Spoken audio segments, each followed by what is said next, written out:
Welcome to the Dirt Poor Jesters podcast, your home for dirt track racing across the country and right here in Southwest Ohio.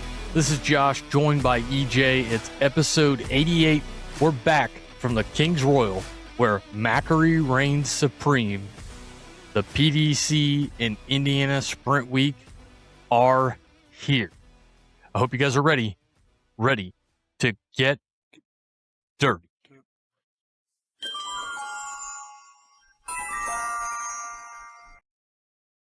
This week in dirt racing history, we go back to July 20th of 2013 at Williams Grove Speedway for the World of Outlaw Sprint Cars.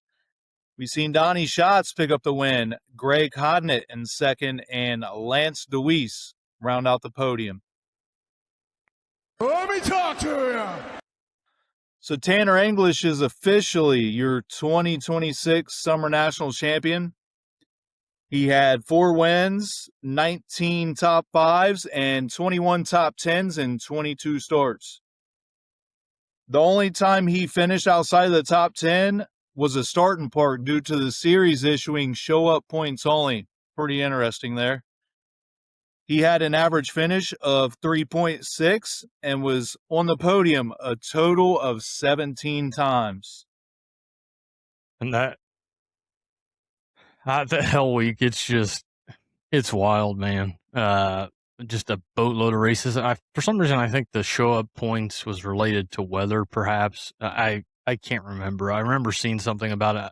I think it was weather-related, but irregardless, a very strong Hell Week Summer Nationals there for Tanner English, which is why he was your 2026 Summer Nationals champion. Moving on, the King's Royal recap. EJ, I know we got a lot to talk about here, and we're just going to start right out of the gate. The track, in my opinion, is one of many topics that came out of this week, and I thought the track looked good, and not only on Wednesday during the Double Down Duels, but during the Joker's Jackpot, and was excited to see what the next 2 nights would bring, but rain really kind of threw a wrench in things. The night before was basically follow the leader, as they couldn't get up more than 3/4 of the way in the turns.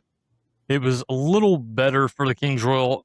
They did a complete rework before the feature to try to help that. Was able to get out on the track most of those nights. I think 3 of the 4 nights went out on the track, and it was fun doing the videos afterwards. We were able to talk about kind of our takeaways, and we got that out Wednesday and Thursday night. Ran into Jared Cly on Thursday night, talked to him, modified racer. If you get a chance to get to Lime Lane on Friday, he's probably there running modifieds. But got to talk to him. He really liked the track there on Thursday night. Also got to display some of the items that we would find in the track as well. Service didn't really help out with trying to get that done on Saturday night. Friday night, we headed back to camp right after the race to continue the festivities. But I was looking forward to a better Friday and Saturday night with the way Wednesday and Thursday were. I thought Thursday got better than Wednesday. And I was like, man, if we can just keep this up, the track's going to be golden come Saturday. But rain both of those days just threw a wrench in that. What were your takeaways as far as the track was concerned? Yeah, I mean, the track, like you had mentioned, the rain come and it threw us a curveball. It really changed stuff up for the last 2 nights. We didn't see a bunch of big wrecks compared to last year. I think the biggest we've seen, and unfortunately, it seems like Bill Baylog always goes for a tough one there. I don't know what it is with that, but that's about the toughest one we've seen this year. We didn't see a bunch of injuries. The track was, really smooth considering, the circumstances and all the rain we got in such a short amount of time. And yeah, I just really, really thrilled to see what Levi Jones and Eldora has done to fix what has happened last year, because that one was a rough one to watch, and this one was actually enjoyable. But yeah, maybe next year we won't have to deal with as much rain and stuff, and hopefully we can, watch even better racing. Yeah, the Joker's Jackpot Cole Macedo gets monster trucked by a push truck going out for the B main. He was supposed to start 8th in that. He could not make the B main as a result, as the frame on the car cracked. They actually high limit, and I think I don't know if Eldora had a hand in it or if they've done anything in return for Cole Macedo, but I know high limit announced that they would pay the team A main start money, which I believe was $4,000. So good to see him helping out a little bit, but I would imagine with the damage on the rear end of that vehicle, including the frame needing repaired or junked, a little bit more than $4,000. So unfortunate to see that for Cole Macedo. Also, I've seen viewership on FS1 compared to last year appears to be up. I've seen anywhere from 30 to 60,000 more views on the FS1 viewership for the Joker's Jackpot, really close to 300,000 viewers if those numbers are right. So trending in the right direction. I like being there personally, but hey, if you can't get there, you've got options so you can catch the race. What were your takeaways from the Joker's Jackpot? Yeah, that was unfortunate for Cole Macedo. Usually a lot of what he usually does himself, and pulling out of the pits and you just get monster trucked by a push truck. I mean, what can you do? And yeah, I mean the $4,000 that was cool for. I heard that was high limit. I don't know anything about Eldora having anything to do with that, but that was cool. But like you had mentioned, Josh, I believe that it broke the frame in half. So yeah, that's a totally junk car, and I'm positive $4,000 is kind of not paying for all that. So Right. but that was definitely cool to see them do. As far as the race, and man, this was a really good race, Josh. You had Kyle Larson up front, ended up taking the win, up there battling with Corey Day. I mean, go figure, right? Those guys, when they get around each other, it don't matter what track they're at, and they're up front, they're always the ones to watch. And they're not doing it a whole lot anymore because, they're doing, bigger things and doing NASCAR and stuff like that. So, the Joker's Jackpot was definitely one to watch. We've been saying for a while, more eyes on the sport, and it being on national television, I feel like is definitely a good thing in a lot of ways. And it's good to hear that there's more eyes on it because we got an awesome product here. Yeah, a lot of festivities there at Eldora for the King's Royal. They had the bands afterwards on Thursday and Friday night. They had the viewing parties at the ballroom on Monday and Tuesday. If you were there earlier in the week, that was awesome to see. And we'll talk about this a little bit later, but Bryce Lucius gets the win at the Brad Doty Classic there at Attica. You could see the people going nuts. I mean, it was awesome. You could feel it, like if he was going to get this win, the crowd was going to go wild. And it was awesome to see Bryce Lucius get the win there at Attica for the Brad Doty Classic. You talked about Kyle Larson getting the win at the Joker's Jackpot and at the King's Royal. Moving into that, we had it was racier than the day before was. And during the race, we had enough caution laps where they had to throw an open red. I feel like this has been a topic time and time again. Matt Tift made a post, and he said that sprint cars need starters and bigger fuel tanks. I don't know if you're going to find anybody that's going to jump on board and say they need starters. I will say it made me think, though, bigger tanks for events with 40 or more laps. I don't know. I think I might be okay with that, but it's going to make an unnecessary expense for teams that simply can't afford it. That being said, how many sprint car races are there that are 40 laps or more? The King's Royal, which typically draws 60 cars, and really, for the most part, I don't know, you've probably got maybe half a dozen to a dozen cars that aren't in the place where they can afford to have an extra tank sitting around for a few races. So I don't know. I don't know how I feel about it. Part of me thinks it would be nice to have them throw on the bigger tank for 40 laps, and maybe you make it 45 or 50 if you throw on the bigger tank. But then do you run into the same problem? I don't know. I would never want to see a starter on a sprint car, but hey, I didn't want to see a digital flag man either, and we're still running with that, right? So Yep. I don't know how I feel about this. A lot of people talked about that. So what are your thoughts on bigger fuel tanks and starters for the Kings Royal, as the lap count typically will lead to an open red?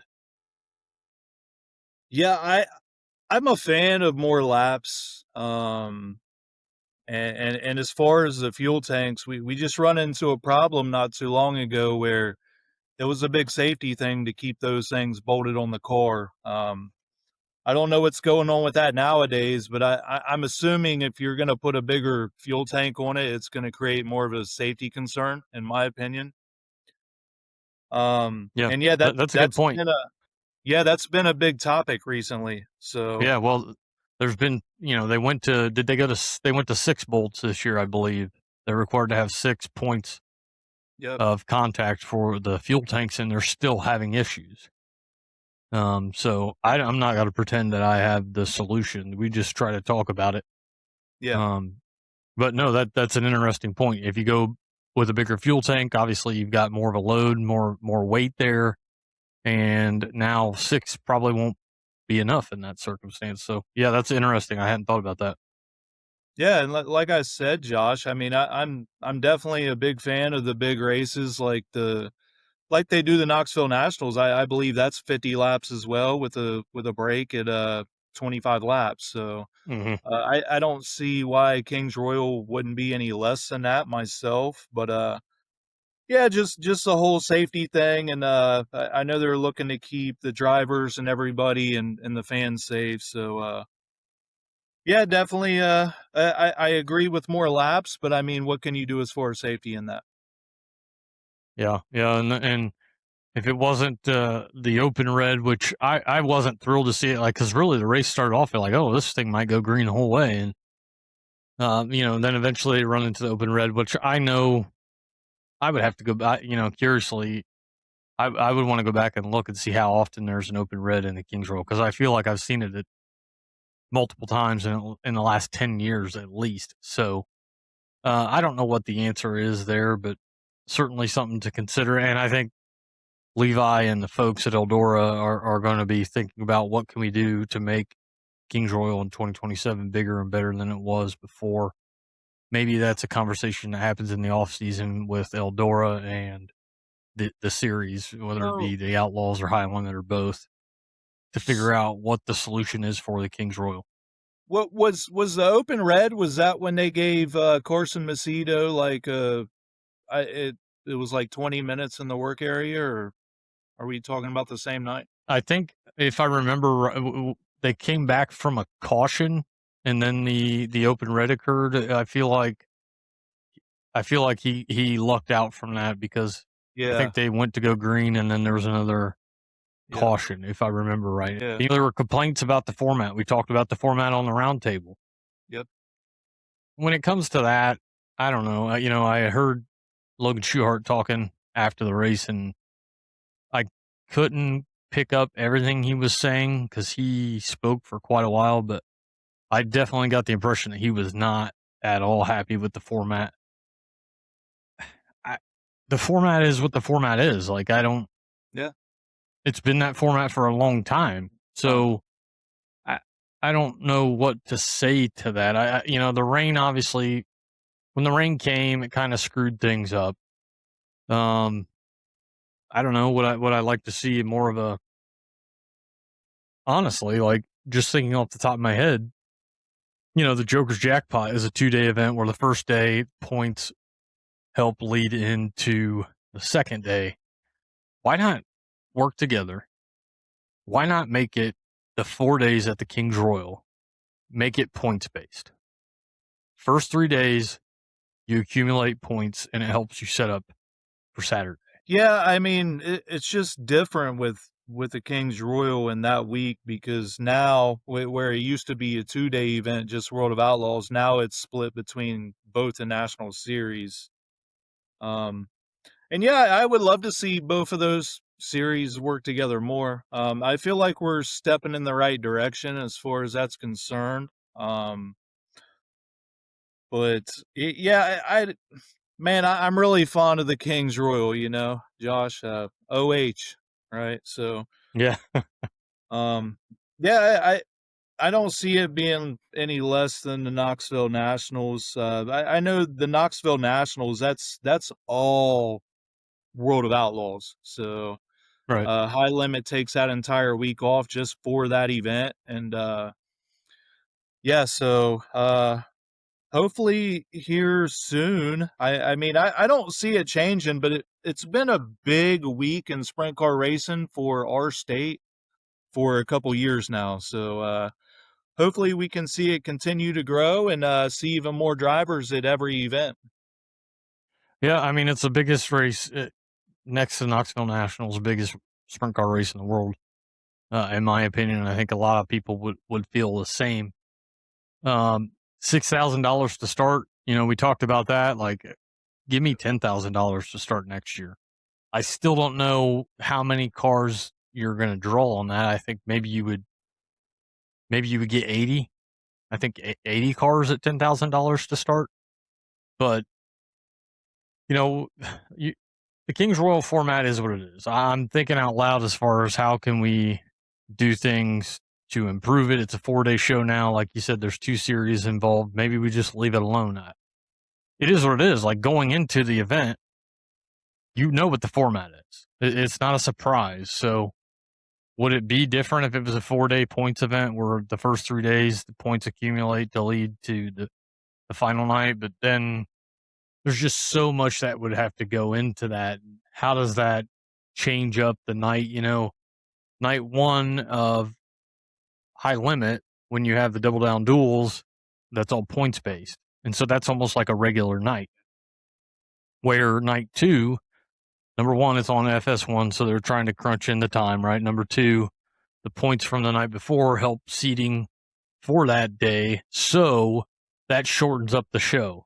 So I don't know. I'm just thinking out loud here. If you had 3 straight days of points to lead up to Saturday, 80 cars, how many races are you going to get in? Like, I don't know. I just want to get more bang for my buck. And I know some people feel the opposite, where they're like, hey, let's get in and let's get out. But if you're paying top dollar, I'm okay with sitting at the racetrack all night. And I know some people feel differently about that, but we're just thinking out loud here. Irregardless, it was another awesome week at Eldora for the Kings Royal. King Anthony Macri goes back to back. Him and Donnie Schatz are the only 2 to accomplish this feat. Anthony Macri wins the Kings Royal. Before that caution at the end and then the double file restart, green, white, checkered, I'm like, oh, this is going to be good. And it just didn't come to fruition. It wasn't what it was going to be. Look, Macri was fast. I saw Rico reeling him in there towards the end of the race before that caution, and I was hoping for Rico, not only because I think that place, whether Rico or Sheldon would get the win, would be just off the chain, but in our pool amongst us on our random draw, I actually drew Rico. So I was really hoping for him to get the win, not just because I wanted to see it happen, but also because I wanted to win the money out of the pot as well. So irregardless, great week at the Kings Royal. King Anthony defends the throne. He is your 2026 Kings Royal champion. And I know you and the boys had a heck of a week there. You got to meet your guy once again, hang out with Sheldon. But he wasn't the only one you got to run into. You ran into some guy named the King. You and the boys there with the King, Steve Kinzer. That's awesome. And a heck of a driver and somebody who I thought would have a good week, Tanner Holmes. So you guys got around and got to meet some folks, talk about your week there at Eldora for the Kings Royal. I'm telling you, man, Tanner Holmes, he's really popular with the kids and stuff. My kids love to talk to him. They love catching up with him every time they see him. Steve Kinzer, as far as that's concerned, man, I haven't seen Steve Kinzer since he was at Eldora in 2015. He was working on Craig or something's car, and I ended up I grabbed an autograph from him. I got him to sign my shirt that year, and I forgot to mention on the round table that 2015. I was in the pits watching after all that rain and stuff, and I went to jump over a mud puddle in my white Steve Kinzer shirt, and I kind of hit the mud puddle and hit the mud. So I forgot to bring that up. I ended up, having a dirty night there, but yeah, that was the last. He wrecked in that heat race that night. So I can't remember. Was he done then? Because he wrecked he tore that car up. I just can't remember if he came. I don't think he did. I think after that heat race wreck, it was like heat race number 1. And the heats had just kicked off. Yeah. Steve Kinzer wrecks. He gets upside down pretty hard, and then it rained. And I don't believe he got back in after that. I think they were done for the night. Do you remember that? All I know that he wasn't happy when I asked for his autograph. I don't think he was upset at me. I just feel like it was a rough night, like you're saying. Yeah. And the yeah, June boys had another great Kings Royal week. That's right. And they're meeting a lot of Hall of Famers, and I don't see I don't see anybody touching what Steve Kinzer has done in sprint car racing. So that was really cool, and it's always good to meet up with Sheldon, man. Every time he comes to state, we're looking to get out of state more and travel out there and meet more people, and hopefully he'll see us outside of the Buckeye State real soon. There you go. Always a good week for us. We pulled in on Tuesday. Some guys showed up Wednesday, Thursday, Friday. By Saturday, I think there was 11 or 12 of us there. You guys swung by. We were playing yard games and just hanging out, having a good time like we always do, camping in Lot 1. Some of us went and got our annual photograph on the throne. I mean, it's a great week. It's always a great week. I always look forward to it. Hate it when it's over. It's funny because when it starts out, the first couple of days seem to go by, I don't know, fairly slow, I guess, even though you get up in the morning and get after it until 2 or 3 at night, every night for us. And then all of a sudden Saturday's there. And it really feels like, I don't know for you, but for me, seems like Saturday just flies by. Then the next thing you know, you're packing up Sunday morning and looking forward to Kings Royal 2027. So another great one in the books. And we're going to wrap up this week's talking points. We want to note Ryan Timms. He hightails it from Eldora. I don't know. He's running for points there at Knoxville. And the weather was questionable. Obviously, it rained Friday and Saturday. So I'm guessing a combination of things there had that team considering running back to Knoxville, which they did. He goes back to Knoxville and in a span of 24 hours wins 3 separate races. So Ryan Timms, your defending Knoxville champion, might just win Knoxville Nationals once again here in 2026. Next talking point, we're going to Indiana Sprint Week. It's the 39th installment. It will pay $10,000 to win for all of the 9 events across 10 different days. It's an all-time record for events in this, Josh. It's going to run between July 23rd and August 1st. $25,000 goes to the winner. The 2025 champion KTJ will look to repeat. The schedule looks like this: July 23rd, the dirt track at IMS. This is an invitational. What do you think about the invitational thing, Josh? I don't know. I get it. I guess, to a point. It's an interesting idea, and it kicks off Indiana Sprint Week. Yep, that's on July 23rd at the dirt track at IMS. Then we go July 24th to Lincoln Park Speedway, July 25th to Kokomo, July 26th to Lawrenceburg Speedway, July 27th to Circle City Raceway, July 29th to Paragon Speedway, July 30th to Terre Haute Action Track for the Don Smith Classic, July 31st to Bloomington Speedway for the Sheldon Kinzer Memorial, August 1st to the Class Track, Tri-State Speedway. I want to know, Josh, who is your pick to win Indiana Sprint Week? Yep, I'm going to go with the guy that won Eastern Storm. I'm going with Kyle Cummins to win Indiana Sprint Week. I think only a handful of other guys have won both in the same season. So, I mean, that's something to put a feather in your cap. And I think Kyle Cummins, your current USAC Sprint points leader, is going to walk away with the Indiana Sprint Week championship. You got to pick EJ. Yeah, I probably better shout out our boys Blake and Charlie over there at Dirt Tracks and Rib Racks. You probably know where I'm going with this, right? I'm going with JG, Justin Grant, to win Indiana Sprint Week. Yeah, Charlie loves that pick. He is a huge fan of that pick. Oh, man. Right. I drank a beer. I drank another beer. 3 beers. 4 beers. Oh, no.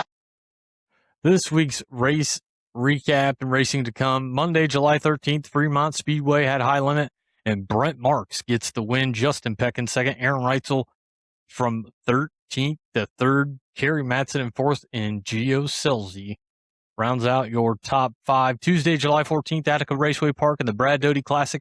Bryce Lucius with a huge win. Bryce Lucius gets the win at Attica for the Brad Doty Classic with the World of Outlaw Sprint Cars. Logan Schuhart in 2nd, Bodie Kofoid in 3rd, Tanner Thorson in 4th, and David Gravel in 5th. Wednesday, July 15th, Eldora Speedway and the Double Down Duels feature number 1. Brent Marks gets the win. Tyler Courtney in 2nd, Kyle Larson in 3rd, Rico Abreu in 4th, and Sheldon Hodenshield in 5th. Feature number 2, Corey Day gets the win. Gio Selzy in 2nd, Justin Peck in 3rd, and Parker Price Miller in 4th, with Carson Macedo rounding out the top 5. Thursday, July 16th, Eldora Speedway and the Joker's Jackpot. Joker's Jackpot, $100,000 to win. Kyle Larson takes home the big check from High Limit. Rico Abreu in 2nd, Logan Schuhart in 3rd, Carson Macedo in 4th, and Brent Marks finishing in 5th. Friday, July 17th, Eldora Speedway, and the night before with the World of Outlaw Sprint Cars. Corey Day gets the win. Aaron Reitzel in 2nd, Garrett Williamson in 3rd, Brady Bacon in 4th, and Rico Abreu in 5th. Saturday, July 18th, Eldora Speedway, the World of Outlaws, in the 43rd running of the Kings Royal. Anthony Macri defends the throne. Anthony Macri, King Anthony, the 43rd, gets the win. Rico Abreu in 2nd, Gio Selzy in 3rd, Corey Day in 4th, and Garrett Williamson in 5th. EJ, those 6 nights of racing, what is your takeaway? I think I had a couple takeaways. Number 1, wasn't terrible, but it wasn't as good as I was expecting for David Gravel. And on top of that, really impressed, and I've been impressed with Garrett Williamson, and I think Gio Selzy had a pretty solid week as well. I'm not surprised by, Brent Marks, Corey Day, but surprised by Gravel. Not a terrible week again, but I just figured he would fare better. And then Garrett Williamson, man, he's so close to getting that first Outlaw win, and that first Outlaw win almost looked like at one point it was going to be either the night before or the Kings Royal. They had some really good runs there, and Gio Selzy, really a nice week for him. So what was your takeaways from that week in Ohio? It was quite a bit of good racing. The thing that caught my attention the most was obviously you showed the little clip there earlier of in the Eldora ballroom when you had everybody around you really fired up about Bryce Lucius with his win. That energy was the same at the track. I'm not sure that I've been to a race myself where the entire crowd was just immediately on their feet, and that's really good for Bryce Lucius. That stands out the most. As far as David Gravel, the majority of the people I talked to said they was taking anybody but Gravel. So I'm sure everybody that was there for the most part was happy to see that it looks like he had one top 5 run here the whole week. So that's definitely not like him.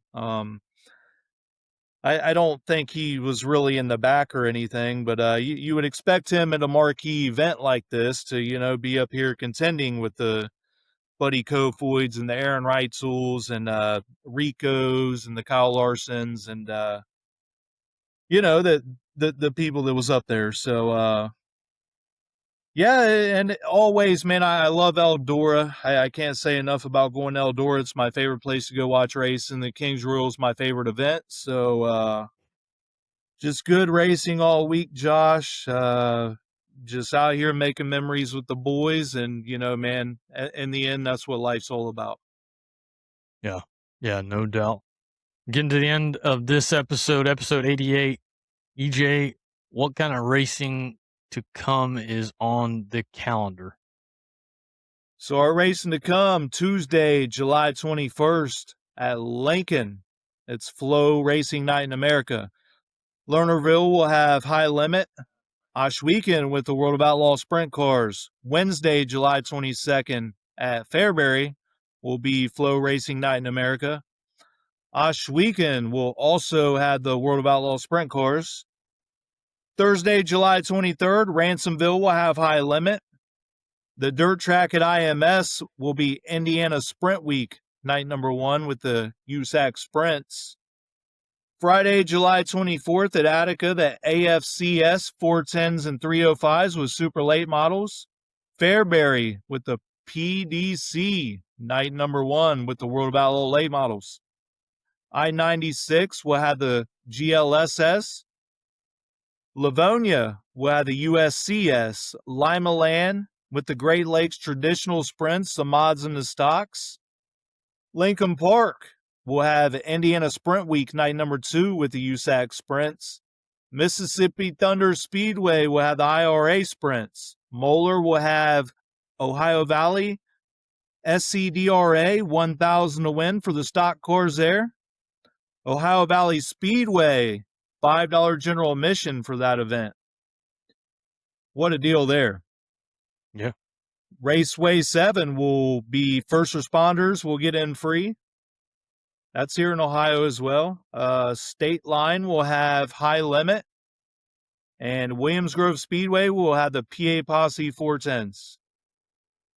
Moving to Saturday, July 25th, 191 is going to have Ohio Valley late models. Atomic's going to have the Brock Cheney Memorial, the Gladiator Sprints mods and sport mods. They actually announced something earlier today where Portsmouth, I believe, is making up a feature, and they're going to push their time back a little bit there at Atomic. So the guys running modifieds at Portsmouth to make up that feature and get it in.